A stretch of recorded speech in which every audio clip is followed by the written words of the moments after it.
Hey, welcome to Viking Preparedness. I am Pastor Joe Fox.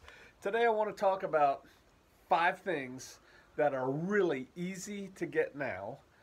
They're pretty cheap, inexpensive, and they're going to be so important after Teowaki and so difficult to get. Um, Things you may want to put aside in bulk. But first, oh, whew, it's been raining here. The Arkansas River is at flood stage. There are many people getting yanked out of flood situation type things in southern Arkansas and Tulsa, Oklahoma area. We got 2 days of nice weather and then a week of rain coming again. We are fine here. It's a good thing living in a mountain. All the water flows downhill. But this morning, I got up. The rain had stopped around midnight, and I could hear the water rushing in the area. And we don't have a normal creek uh, within half a mile of here, but it makes creeks. And right now, the mountain is weeping, and it will do so for a few days. I bet it's going to rain for a week, so it'll continue. It's a good thing about the Ozarks. Water is not a problem. Those of you who live in the desert, Arizona, New Mexico, Tejas, stuff like that, water can be a problem. So, something to think about. All right, 5 things that are easy and cheap to get now that are going to be not on impossible to get later and are going to skyrocket in value. Can you think of some of them? The first one that I thought of was salt. Salt. Right now, Americans, and probably most of humanity, but I'm willing to, oh, that's a big bird. I'm willing to back off of that a little bit. It's a big bird. Just flew through the woods over there. Oh, look at the squirrel. Most Americans get way too much salt. But that doesn't change the fact that you need salt to live. About a quarter teaspoon a day. Now, that doesn't sound like much, right? It's not until you don't have it. And then it's like, wow, that's just to live. If you're going to do things like can and pickle and preserve meat by drying and things like that, you're going to want more salt. But to live, you need a quarter teaspoon a day. And again, it's not a big deal until you don't get any of it. It's like air. Who thinks about air? Give me 2 minutes. I'll have you thinking about oxygen, right? Um, Back long ago, people used to be paid their wages in salt. There were caravans that went across the desert for hundreds of miles doing nothing but carrying salt. There were slaves who were set to work in salt mines because it was so valuable, because you need it. If you live near the ocean, and when I say near the ocean, I mean walking distance of the ocean, you should be okay on your salt intake. You could just do something as simple as put things out in the water, let them dry, get that salt crust on it, and you can get a quarter teaspoon a day like that. Most Americans live near the coast, but not that near the coast, right? And in fact, in some cultures back in the day, they had these huge things where they would flood these ponds, if you will, with seawater and then let them evaporate down and then catch the salt. And then later on, they made pans to do that, and huge pans and things like that, because salt is valuable. Now, right now, it's cheap. So right now, it's technically not valuable, but it's a real value thing. And so number one, you should have a lifetime supply of salt. Not hard to do. Do the math. A teaspoon is 4 days worth, bare survival rations. How many teaspoons in a cup? How many cups in a pound? You can do that, and you can put it away. But the other thing is, a lot of people, they don't think this way. you could be sitting on some pretty significant barter items if you got salt. One time I bought a bunch of rock salt. It was unrefined, but it was rock salt, sodium chloride. Um, no additives to it or anything like that. And it was made for crushing up and putting on your driveway.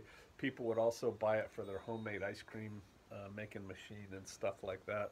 It was on sale after the winter time for, I think, $2.50 for 25 pounds. So about 100 pounds of it. What the heck, man? 10 bucks, 100 pounds of salt. Salt. People are going to need it. Right now, it's in everything. You know, that you can't, trying to keep your sodium levels down to like 1,500 milligrams a day can be really difficult because it's in everything, because everything's processed. But once, hey, no. Just chase the ducks into the pond. You're okay, Suka. You're a good girl. But once the processed food's gone and all you're doing is eating veggies and deer and chickens and, you know, things like that, you're going to need salt. So think about salt. All right, sorry, getting a little bit slow here. All right, go on. Second thing, fire. Oh yeah, fire. Now, for everything I'm going to list, of course there are workarounds. Of course humans figured out how to do this thousands of years ago. Have you? Right? Well, we could do this. We could go down to the ocean and I could get salt and I could do this and have you done it? So the next thing is fire. I know people can make fire with flint and steel. I can. I can make char cloth and flint and steel fires and chick, chick, chick, chick, chick. Fire. Can you? Do you want to do that every day? Go on. We're filming here. Do you want to do that every day? You're going to be cooking on fire. You're going to be purifying your water, probably with fire. Some of you have big Berkeys, but they won't last forever. You're going to end up boiling water. Fire is a vital human tool, right? It's one of the things that makes us humans, our ability to create fire. Yeah, I know how to do bow drill fires. I know how to do hand drill fires. I can do flint and steel fires. Of course, ferrocerium rods are awesome. They're not cheap. They can be inexpensive if you buy in quantity and things like that. But you know what's cheap? Bic lighters. You know what's cheaper? Paper matches. I mean, how many do you need? I guarantee you, because I've been trying, right, in the Viking training test to get you guys to build fires.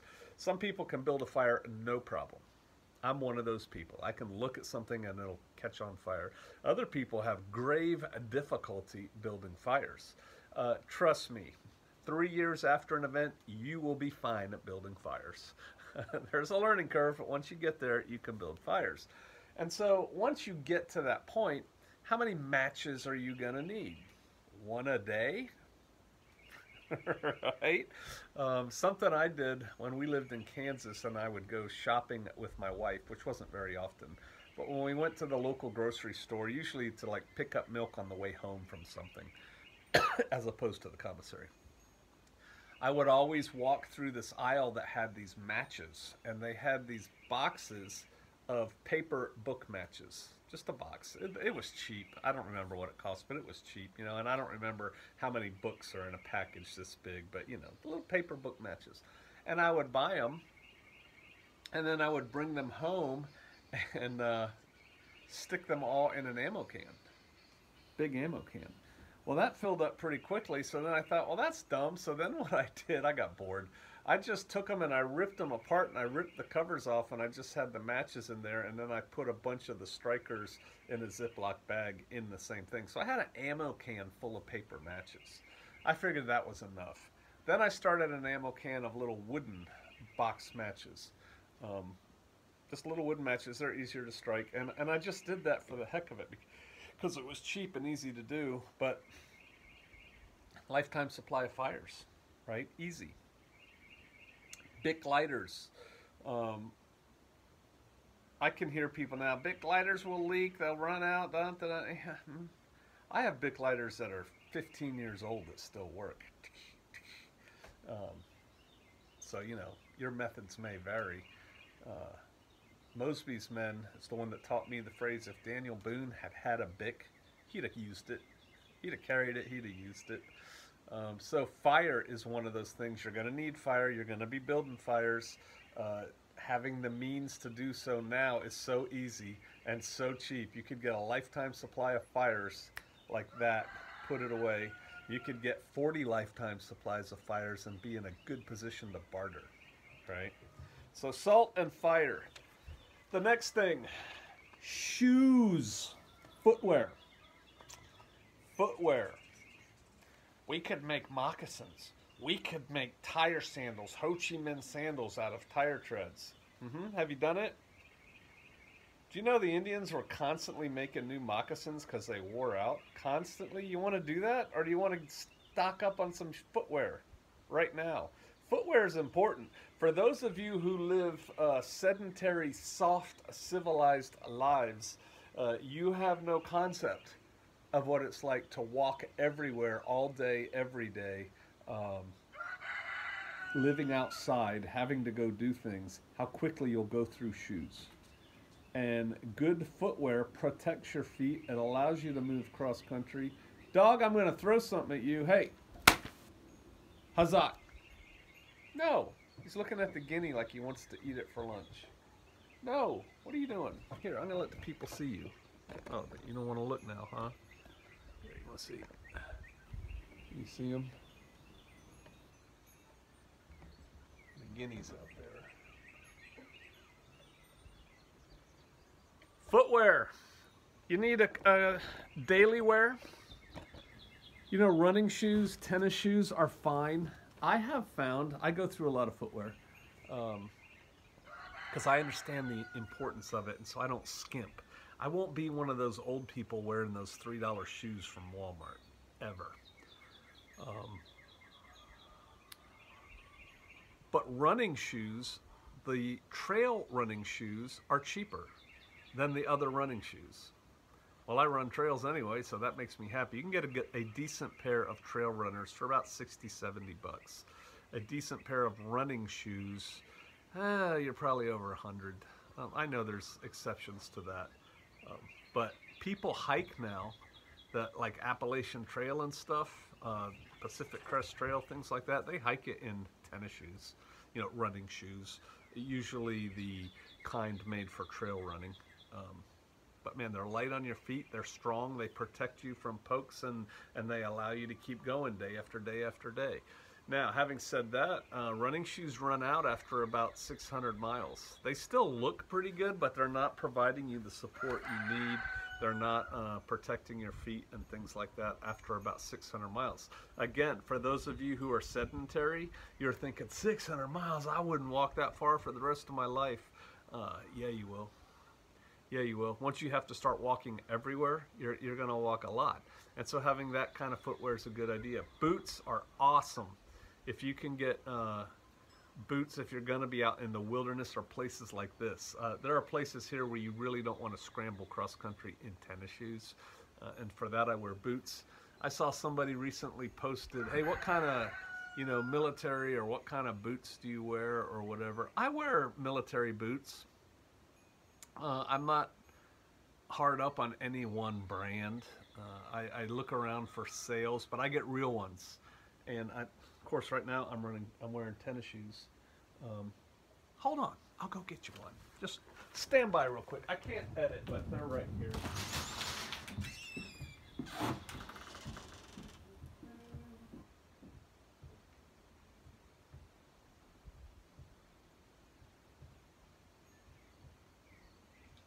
Okay, I'm back.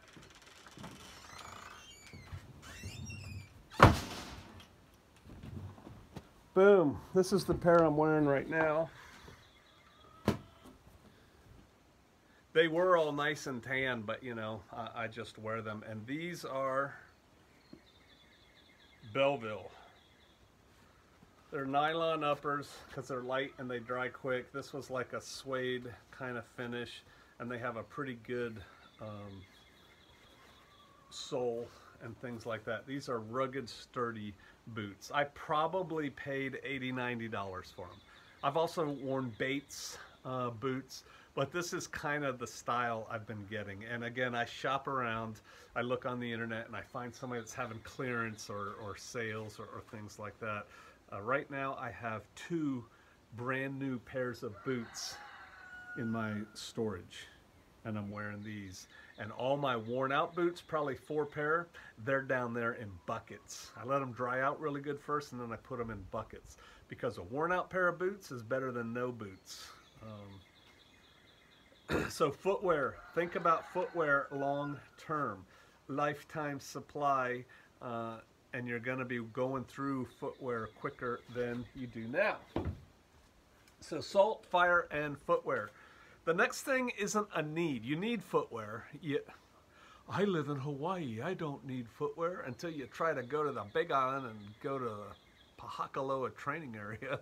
But you need footwear. You need footwear, you need fire, you need salt. Something you don't need, but man, you're gonna want it, and man, it's cheap right now, is sugar. Sugar's terrible, it kills you, da da da da da. Okay. You're gonna wanna tuck into some homemade chocolate chip cookies or oatmeal cookies, or you're gonna wanna make jam with sugar in it, those kinds of things. Sugar's easy to get now. It's really hard to get when the system stops. You know, some places can grow sugar cane, but making sugar out of sugar cane is not an easy process. People will automatically knee-jerk reaction. Honey, raise bees. Have you done it? Are you raising bees now? Awesome if you are. If you're not, it's not like, you know, it's the same thing as people who buy a can of seeds and a hoe and say, I'm going to raise all my vegetables. No, you're not. No, you're not. But right now, sugar's really cheap, and it's easy to store. You don't have to put oxygen absorbers or anything in it. You could literally take a Glad trash bag, put it in a bucket. You don't even need the Glad trash bag for that matter. Pour the sugar in there, put the lid on, tap it down. Even if it gets rock solid, it's still pure sugar. You can grind it back up again, right? I mean, that's it, man. It doesn't go bad, right? And sugar, man, if you buy it like in the 50-pound bags at Sam's, it costs nothing. But again, it's going to be so valuable when the time comes. You want to make a pie? You need sugar. You want to do this? You need sugar. Dun, dun, dun, dun, dun. And again, yes, Americans eat too much sugar right now. I eat too much sugar right now. But you're going to want it. You're really going to want it, and it's cheap. So what do we have? Salt, fire, shoes, sugar. And the last thing for today, soap. Oh yeah, soap. You know, soap is a relatively new invention. People actually thinking about it and thinking about the need to kill germs and keep our body clean with soap. Wash away all the nasties. Plus it makes life nicer when you smell good. Right? Trust me though, if no one around you is bathing, you won't notice. But other people will. So soap is an important thing. I know, again, you can make soap. I've made soap, have you? Once you make soap, I make lye soap. Excellent, where did you get the lye? Very few of you actually leached the lye from hardwood ashes with rainwater dripping through a trash can and coming out the other side. You bought the lye. For those very few of you who made soap, you bought the lye at the grocery store, right? And then you made your soap. Soap, you're gonna want it. It's cheap now. It's easy to get. It doesn't go bad. You can get a lifetime supply. I gotta yell at my dog again, excuse me. Hey, what are you doing? Sister Kate's on a little trip, and he's just being ornery. He was howling earlier. He loves her. And I guess he's thinking he'll get, it's like a child, negative attention by looking like he wants to eat a duck. I don't know. All right, soap. I like Dial soap. You may like something else. I like germicidal soap. I know the argument, you know, you don't want to kill all the germs, or if we kill too many germs, yeah. When the time comes, you're going to want some real soap. And again, it's easy and cheap now. It'll be hard to produce and get later. Gonna be a lot of stinky people. I don't plan on being one of them. I got lots of soap. I did a video on that 55-gallon personal hygiene barrel. Now, these things are easy to get now. They're cheap to get now. The footwear is a little bit expensive, but you know, even bad cheap Chinese shoes are better than no shoes. You know, if you can get a pair of shoes for $1.50 or something somewhere, and you can get 8 pair that fit you, actually fit you, and put them away, that's pretty cool. But the other things are really cheap to get, and when the event happens and distribution systems break down, you're not going to be able to get this stuff. You're just not going to be able to get it, and you're really, really, really going to want it. And you're going to think, I should have done what Pastor Joe told me to do last year, 5 years ago, day before yesterday, you know, whatever. You won't need any of it in 3 days. I mean, you've got enough laying around the house. But you're going to want it. Here's the other cool thing. Because it's cheap and you need it anyway, it makes a pretty good barter item, right? Let something go 6 months past the event and no one has salt, but you're sitting on 15 buckets of salt you bought for $1 for 10 pounds somewhere, or, you know, whatever. You're sitting on something pretty valuable. So there's some thoughts that I have. 5 things that you may want to consider stocking up on now. It's not going to hurt your pocketbook too much, and it could put you in good stead for later. And you're going to use them all anyway, eventually. So even if your grandkids inherit it, they can use all those things. Well, maybe not the shoes. They can sell the shoes on eBay. What do y'all think? What'd I forget?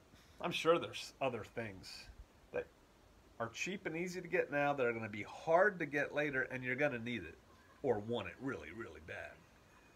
I know I did the thing on alcohol, and a lot of people added in there tobacco.